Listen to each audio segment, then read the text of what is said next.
adanya alat tubuh yang tersisa atau dikenal sebagai organ vestigial. Oke, jadi, misalkan, di sini adalah,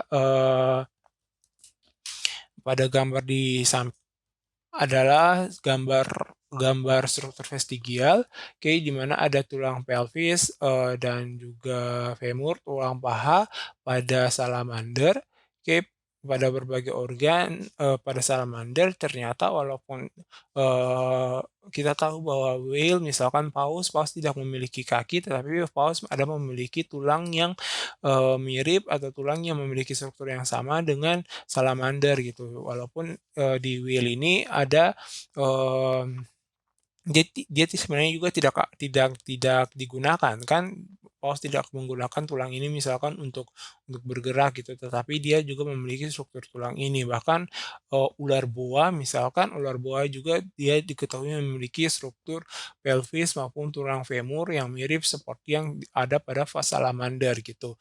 Nah, organ vestigial ini organ vestigial ini dia menunjukkan bahwa, pada suatu, hewan contohnya, misalkan terdapat sisa-sisa yang dapat ditemukan dari, pertumbuhan nenek moyangnya gitu, oke. Sehingga diketahui misalkan mereka sebenarnya memiliki satu nenek moyang yang sama, oke, misalkan.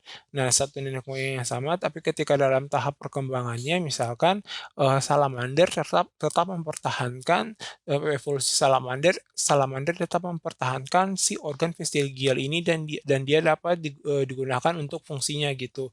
Tetapi karena dalam evolusinya juga seiring perkembangan waktu begitu misalkan, whale ini misalkan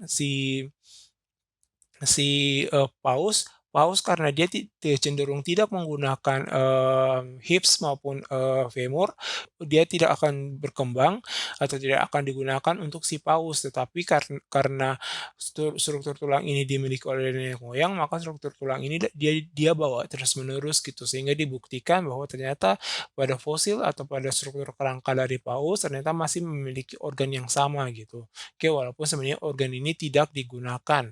Nah, salah satu contoh, petunjuk petunjuk lain itu misalkan umbai cacing atau appendix pada manusia, oke, otot pergerakan telinga, rambut dada, yang di mana pada manusia kita ketahui bahwa rambut dada itu sampai sekarang masih, belum diketahui sebenarnya fungsinya juga untuk apa gitu kan.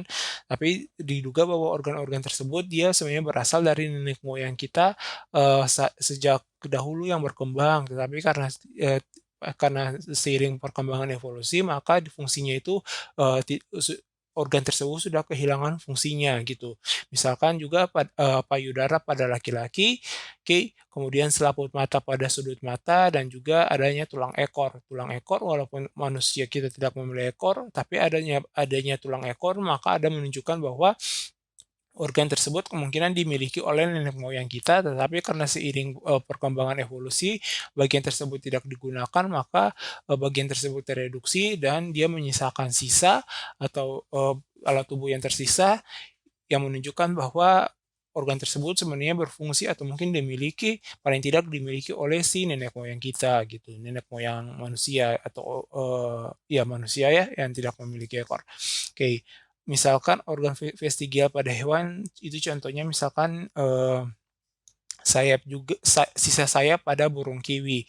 Jadi burung kiwi kita ketahui bahwa itu adalah jenis burung yang berukuran tubuh relatif besar, tetapi dia masih memiliki sayap. Nah, di sini itu para ilmuwan juga masih memperdebatkan apa sebenarnya fungsi dari sayap ini gitu. Maka diduga sebenarnya dalam tahap evolusi burung kiwi kemungkinan nenek moyangnya itu masih menggunakan sayapnya itu untuk, berpindah tempat, terbang itu misalkan ataupun hanya melompat dari satu dahan pohon ke dahan pohon yang lainnya, tetapi karena seiring perkembangan evolusi burung kiwi, maka sayap tersebut tidak lagi digunakan, ukuran tubuhnya juga semakin membesar, tetapi akhirnya, sayap tersebut dia hanya sebagai alat tubuh yang tersisa saja gitu, untuk yang dimiliki oleh si burung kiwi tersebut.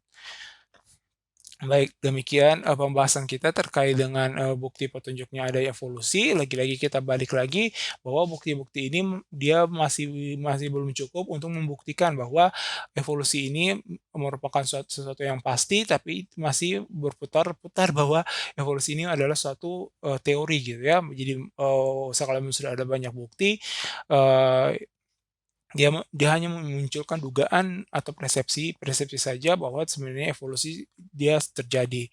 Oke, ini mungkin, kabar gembira untuk orang-orang yang pengadut, teori evolusi ataupun mungkin, sedikit pertentangan atau banyak bukti juga yang sebenarnya berikan gitu bagi orang-orang yang sebenarnya tidak meyakini akan teori evolusi. Oke, demikian video pembahasan kita terkait dengan, petunjuk adanya evolusi. Sampai jumpa di, video pembelajaran berikutnya. Terima kasih.